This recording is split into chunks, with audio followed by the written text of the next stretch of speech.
யோகத்துக்கு ஞானத்தை தொடக்கூடாது. ஞானம் உடம்பு அழியக்கூடிய பொருள், உயிர் காத்தோட கத்தா கலக்கக்கூடிய பொருள்,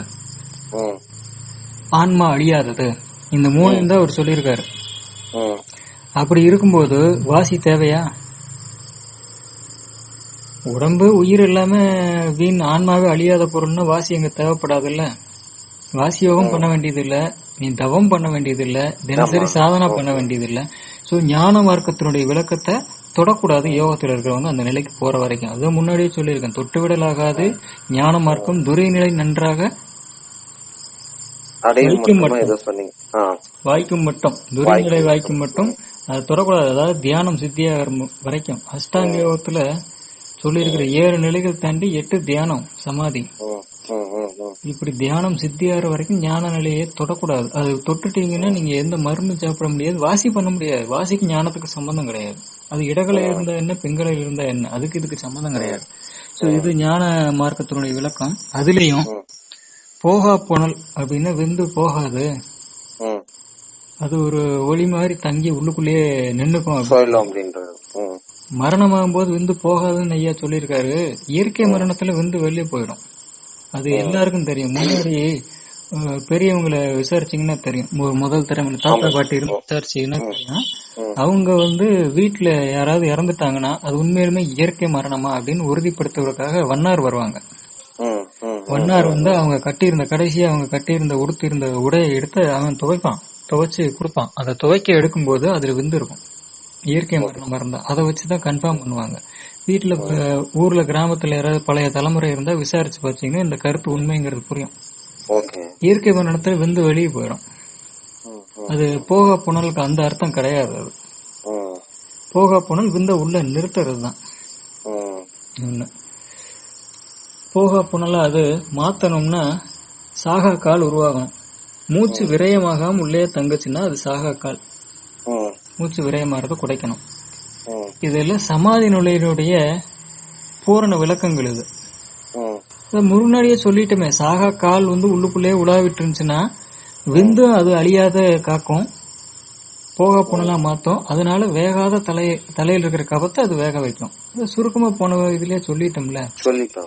ஒண்ணு, இந்த வாசி மூலமா அல்லது எந்த விதமான பிராணாயாம தந்திரங்கள் மூலமாவும் இல்லன்னு ஜபம் மூலமாவும் ஏதோ ஒரு வகையில இந்த சுவாசம் விரயமாகிறத உள்ளுக்குள்ளே சுருளும்படி பண்ணும்போது அது சாகாத காலம் மாறும். மெல்ல மெல்ல, உடனடியா இல்ல, சுவாச விரயம் குறையும். அப்ப கீழ்நோக்கு இயக்கம் குறைஞ்சு விந்து முதலாக குண்டலி முதலாக எல்லாம் மேல ஏற ஆரம்பிக்கும்.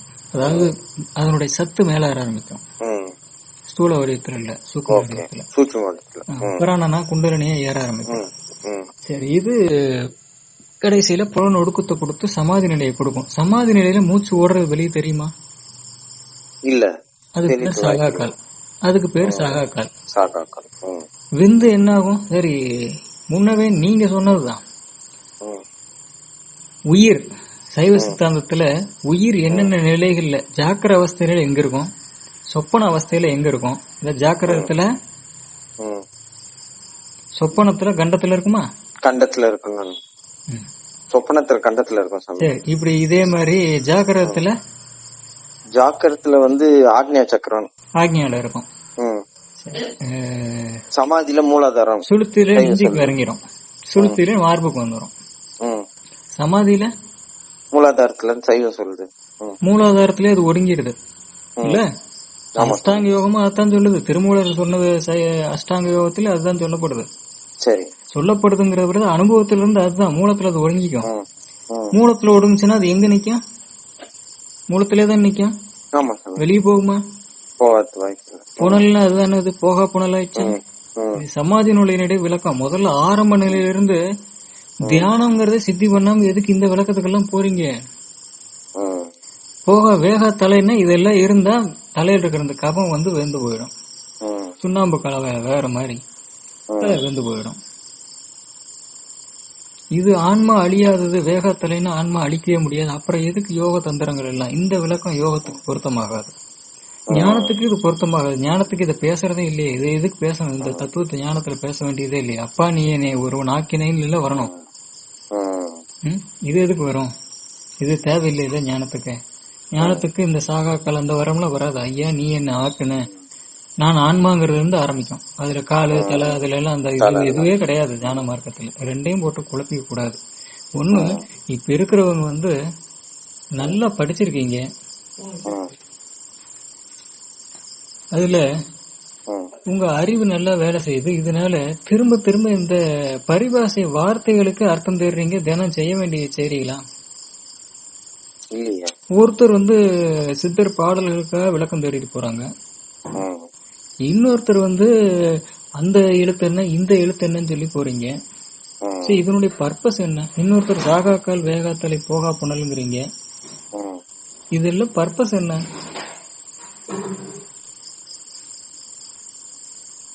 எதையும் தெரிஞ்சுக்கணும் அப்படின்றது எதை நோக்கி பயணிக்கிறோம் அது எதுக்காக தெரிஞ்சுக்கிறோங்கிற வேணும். ஐயா முதல்ல உங்களுக்கு டைரக்டா ஒரு குரு வேணும். நீங்க கூட்டத்துல போய் சேர்ந்துகிட்டு ஒரு குருவிட்ட இருந்து கத்துக்கிறதெல்லாம் எந்த காலத்துல அதெல்லாம் நிச்சயம் இல்லை. நேருக்கு நேரான குருவே நழுவிடும். அவராலேயே உங்களை நேரம் வழி நடத்த முடியாது. அவ்வளவு யோக மார்க்கம் அவ்வளவு சவால், பெரிய சவால். அது இந்த காலத்துல இல்ல. நீங்க 1000 பேர் போறீங்க, உங்களுக்கு எப்படி தெரியும் உங்க உடல் வகை என்னன்னு தெரியும், நீங்க எப்படி சாதனை பண்றீங்க, என்ன எதுவும் தெரியாது. நீங்க மானசீக குருவா வச்சுக்கிட்டாலும் சரி, இல்ல அவர் உங்களுக்கு தீட்சை கொடுத்திருந்தாலும் சரி, குரூப்ல ஒருத்தர் இங்க சிஷியனை தேர்ந்தெடுக்கிறதும் இந்த குழுவுல இருந்துட்டு 1000 பேர்ல இருந்துகிட்டு நீங்க ஒரு குருவை தேர்ந்தெடுக்கிறதும் அது எல்லாம் சித்த மார்க்கத்தினுடைய முறை அல்ல. எந்த குரு மார்க்கத்தினுடைய முறையும் அது இல்ல. ஞான மார்க்கத்துக்கு வேணா அது பொருந்தலாம். மானசீகமா அகஸ்தியரை நீங்க குருன்னு நினைச்சிட்டு தியானத்துல உட்காந்துக்கலாம். ஆனா வாசி யோகம்னு வரும்போது அதுக்கு டைரக்டா ஒரு குரு இருக்கணும். அது 12 வருஷம் அவர் கூட இருக்கணும். அப்பதான் 12 நிலைகள்ல அவர் சொல்லிக் கொடுக்க முடியும் வாசியில. நீங்க மானசீகமா யாரையோ ஒருத்தர் குருன்னு நினைச்சுக்கிட்டு அது ஒரு பக்கம். அப்ப குரு நேரடியா வேணும். அவர் இன்னதை செய்யன்னு சொல்லி அடுத்தடுத்து ஒவ்வொன்னு சொல்லி கொடுத்துட்டு இருப்பாரு. இந்த மாதிரி நீங்க அதை தேடணும், அந்த பாட்டுக்கு அர்த்தம் தேடணும், இந்த பாட்டுக்கு அர்த்தம் தேடணும், அந்த எழுத்து தெரிஞ்சுக்கணும், எனக்கு சாகாக்கள் விளக்கம் வேணும், போகா புனல் விளக்கம் வேணும், இந்த பரிபாஷைக்கு விளக்கம் வேணும். இந்த மாதிரி எல்லாம் அவர் குரங்கு தாவற மாதிரி எல்லாம் அவர் விட மாட்டாரு. உனக்கு எதுக்குற இந்த வேலை, நான் உனக்கு சொல்லிருக்கேன்ல, நான் சொன்னா செய்யுவாரு. இது குதிரைக்கு கடிவாளம் போடுற மாதிரி. கடிவாளம் இல்லாம அது அந்த அர்த்தம் அதை தெரிஞ்சுக்கணும், இதை தெரிஞ்சுக்கணும், ஆன்மீகத்துல அங்க போகணும் இங்க போகணுங்கிறீங்க. முதல்ல கடிவாளம்ங்கிற குரு வரணும். குரு இல்லாம ரொம்ப கஷ்டம். யோகமா இருக்கும், ரொம்ப ரொம்ப கஷ்டம், முடியாதுன்னு சொல்லிடலாம். ஏதோ பூர்வ ஜென்ம புண்ணியம் இருந்துச்சுன்னா, விட்ட குறை எழுதிச்சுன்னா எப்படியோ தப்பி பொழைச்சி குரு மானசீகமான குரு அகஸ்தியரை வச்சுக்கிட்டோ, இல்ல பாம்பாட்டி சித்தரை வச்சுக்கிட்டோ, 17 சித்தர்கள் யாரோ ஒருத்தரை வச்சுக்கிட்டோ, இல்ல வள்ளலாரை வச்சுக்கிட்டோ, எப்படியோ ஒண்ணு அவன் கரெக்ட் இருந்தோ அது பூர்வ புண்ணியம் இருக்கணும். மத்த எல்லாருக்கும் நேரடி குரு வேணும். அவன் ஏற்கனவே நேரடி குரு போன ஜென்மத்துல அவன் கிடைச்சிருக்கும். முதல்ல கடிவாளத்தை அவனவனுக்கு போடுங்க. அதாவது ஒரு குருவை தேடி பிடிங்க. அவர் தான் உங்க மனசை இதை செய்யணுங்கிற ஒரு மார்க்கத்துல அவர் செலுத்த முடியும். அது இல்லாம அதை தேடணும் இதை தேடணும்னு ஓடக்கூடாது. ஐயா நான் இது தேடுறேன் சரியா அப்படிங்கறது இந்த பாடலுக்கு என்ன அர்த்தம் நீங்க கேக்குறீங்க ஒருத்தர்ட்ட, அது முறை இல்ல. நான் சமாதி நிலை அடையணும்னு நினைக்கிறேன், அல்லது வாசி வாங்கத்துக்கணும்னு நினைக்கிறேன், அது எனக்கு சொல்லி தருவீங்களா? இது நேரடியான கேள்வி, முறையான கேள்வி. நீங்க போயிட்டு அவர்கிட்ட போயிட்டு சாகாத காலம்னா என்ன, இது எல்லாம் தேவையில்லாத வேலை. சாகாத கால தெரிஞ்சுட்டு அவர் அர்த்தம் சொல்லிட்டாருன்னா நீயா கடை தெரியுறியா? முடியுமா? கண்டிப்பா முடியும். அப்புறம் அதுக்காக முறை என்ன அப்படின்னா, ஒரு குருவை பிடிங்க. முதல்ல பக்குவமா இருந்து, ஏன் நான் வீடு பேர் அடையணும், இந்த ஜென்மா எனக்கு வேண்டாம், பிறவி பிணையிலிருந்து என்னை விடுவிக்கணும், அதுக்கு வழி இருக்கா, என்ன செய்யணும்னு கேளுங்க. இது பக்குவமான, இதுதான் சரியான கேள்வி. அவர் ஏதோ ஒரு மார்க்கத்தை சொல்லி தருவார். வாசி மட்டுமே உலகம் கிடையாது. ஆன்மீகத்துல அஷ்டாங்க யோகத்துல 8 நிலைகள் சொல்லியிருந்தாலும் யமம், நியமம், ஆசனம், பிராணாயாமம், பிரத்யாகாரம், தாரணா, தியானம், சமாதி, இந்த 8 நிலைகள் சமாதி நிலைக்கு, அதாவது வீடு பேருக்கு சொல்லியிருந்தாலும் சமாதி அடைஞ்சிட்டா அது பிறக்கிறது இல்ல, பிறவிச்சூழல்ல அந்த ஆன்மா சிக்கிறது இல்ல, உடம்பே சிக்கிறது இல்ல, ஒடுக்கத்துல போயிடுது. இப்படி 8 நிலைகள் அவர் சொல்லியிருந்தாலும் ஒன்னு ஸ்கிப் பண்ணி அதுல போலாம். நீ சரியை கிரியை எது வீட்டுக்குள்ள இருந்து பண்ணிக்கலாம். பிராணாயாமம் இல்லாம தாரண வழியாவே போய் சேரலாம். துளசிதாசர் சமாதி நிலை அடையலையா? நீங்க தென்னாட்டுல இருக்கிறது மட்டும் பாக்குறீங்க. ஆன்மீகம் பறந்து விரிஞ்சது. வடநாட்டுல இருக்கிற எவ்வளவு பேர், சுகப்பிரம மகரிஷி, கிளிவடிவ மகரிஷி, சுகர் தாரணா, சுகர். சுகப்பிரம வாசி தாரணா. நாம எந்த வாசி பண்ணாரு? வைகுந்த லோகம் போகலையா? அவர் என்ன சொன்னாரு? அவர் விஷ்ணுநாராயணத்தை தவிர வேற எதுவும் சொல்லலையே. தாரணா நாராயண நாராயண தானே சதா காலம். ஆன்மீகம் ரொம்ப பெருசு. வாசியே புடிச்சிட்டு இருக்க வேண்டியது இல்ல. வாசி வந்தா ரொம்ப நல்லது. ஏன்னா அது ஆதார சக்கரங்களை திறந்து விட்டு புலன் ஒடுக்கத்தை அப்படி கவி கொண்டு வந்து நிறுத்திடும். இதுக்கான விளக்கம்லாம் பின்னாடி வரும். இதுல இருக்கு 49 இருக்கு. ஆடியோ நம்பர் 49 யோகத்துல வரும். யாரும் பொறுமையா இருந்ததெல்லாம் கேளுங்கல்ல, யாரையும் சொல்லல. நம்முடைய பணி நமக்கு கொடுத்த இந்த வேலையை அப்லோட் பண்ணிட்டு நாம போயிடணும். நீங்க ஃபாலோ பண்ணுங்கன்னு சொல்றது கூட எனக்கு விருப்பம் கிடையாது. அது தேவையில்லை. அவனவனா தேர்ந்துக்கணும். விதி இருக்கிற அவனா தேர்ந்துக்குவான் இல்ல. கண்டிப்பா சார். இவரு பிரம்மங்கார் சாமி பேர் என்ன? காலஞான பிரம்மங்காரா? சதாசிவ பிரம்மங்காரா? சதாசிவ பிரம்மேந்திர தாரணா. சதா தாரணா எங்க வாசியில உட்கார்ந்தாங்க? அவங்க பட்டினத்தார் எந்த வாசியில உட்கார்ந்தாரு? அவர் சொல்லி இருக்காரு வாசியெல்லாம். கடைசியில ஞானத்துக்கு போயிட்டாருல்ல. வாசியே புடிச்சுக்கிட்டா எப்படி? முதல்ல ஒரு முறையான குருவை பிடிங்க. அதன்படி நீங்க இல்லறத்துல இருந்தாலும் ஒன்னும் தப்பு இல்ல. முறையா நேருக்கு நேரா ஒரு டைரக்ட் கனெக்ஷனா ஒரு குருவை பிடிங்க. ஐயா நான் இது பண்றேன், எனக்கு இது நடக்கு, இது சரியா இல்ல நான் தப்பா பண்றேன்னா, இப்படி டெய்லி பேசிஸ்ல கனெக்ஷன்ல இருக்கணும் குருங்கிறது. அதாவது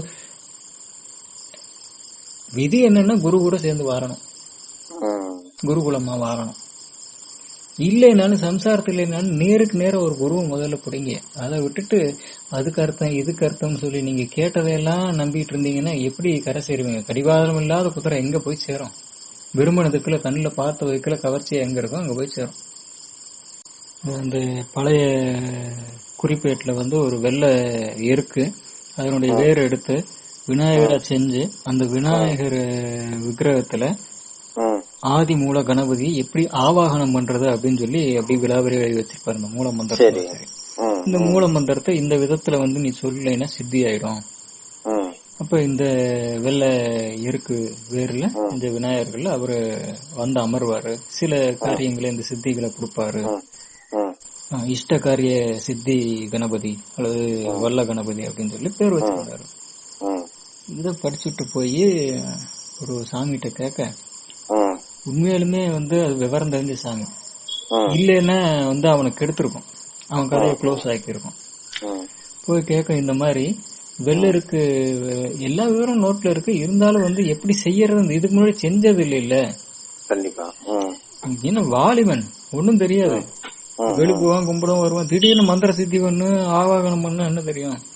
அதனால என்ன பண்றாரு, அந்த சாமிகிட்ட கேக்குறாரு, இந்த மாதிரி இருக்கு, இந்த மாதிரி வெள்ளருக்கு வேர்ல ஆதி மூல கணபதியை ஆவாகனம் பண்றது எப்படி அப்படின்னு சொல்லி கேக்குறாரு. அவர் ஏறங்க பார்த்தாரு. Don't get into this garbage அப்படின்ட்டாரு.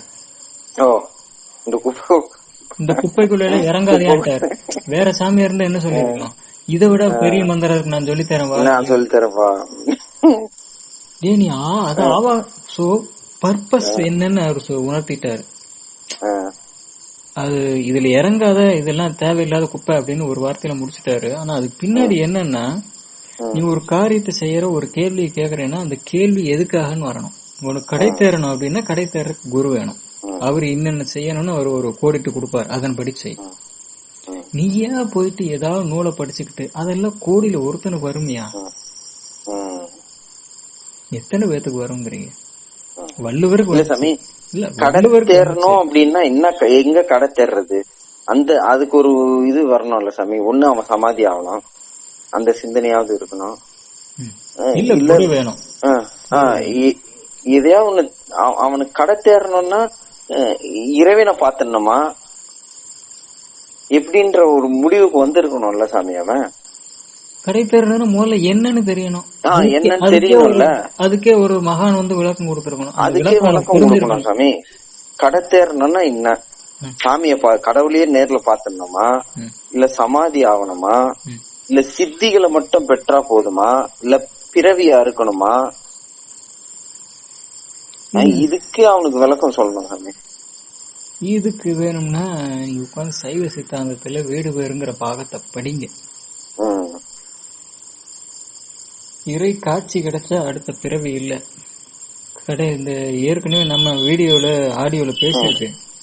முக்தினா என்னன்னு சொல்லி வரும், இனிமேதான் வரும். முதல்ல எவ்வளவு டைம் ஆனாலும் இந்த 400 திரும்ப கேட்டு முடிங்க. குறிப்பா ஞான மார்க்கத்துல வரக்கூடிய அவ்வளவையும் கேளுங்க. நீங்க கேக்குற கேள்விகளுக்குள்ள அதுலதான் விடை இருக்கும். என்ன வீடு பேருங்கிறது முக்தினா என்னன்னு தெரியாம திரும்ப திரும்ப நான் போயிடணும். அதுக்கு முதல்ல முக்தினா என்னன்னு 4 விதமான முக்தி இருக்கு. சமாதியில அதே மாதிரி 4 விதம் இருக்கு.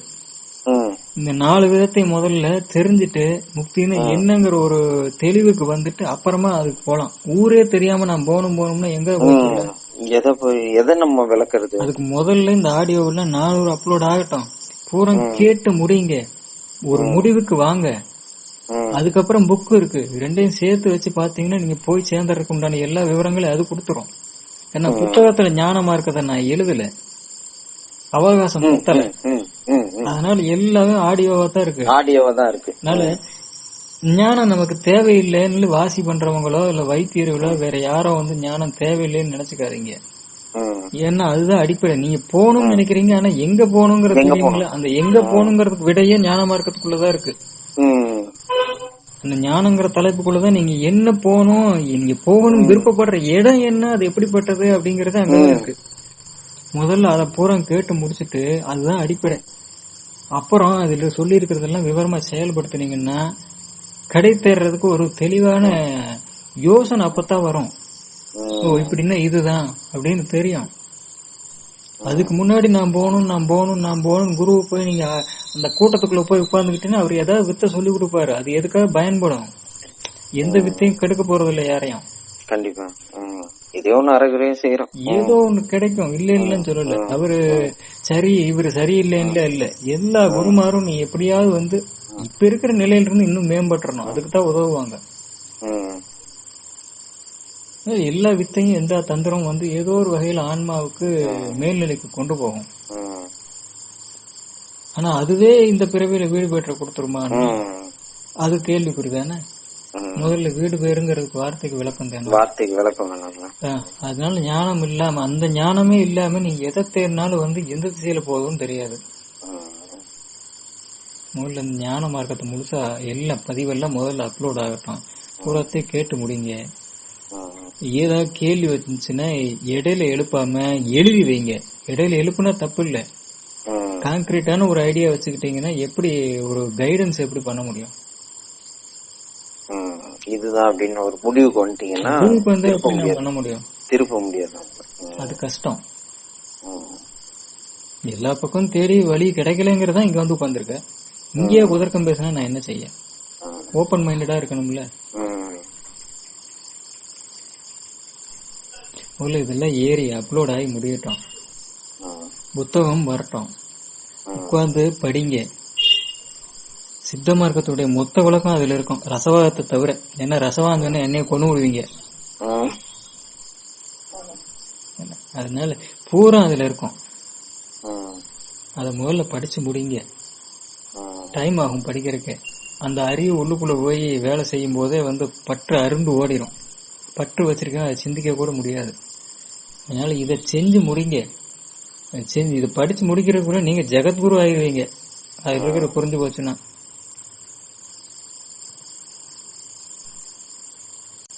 வள்ளலாரே சைவ சித்தாந்தத்தில் தானே இருந்தாரு. இவங்களுக்கு என்ன பிரச்சனையா? அதுக்கப்புறம் தானே அடுத்த நிலை கடந்தாரு.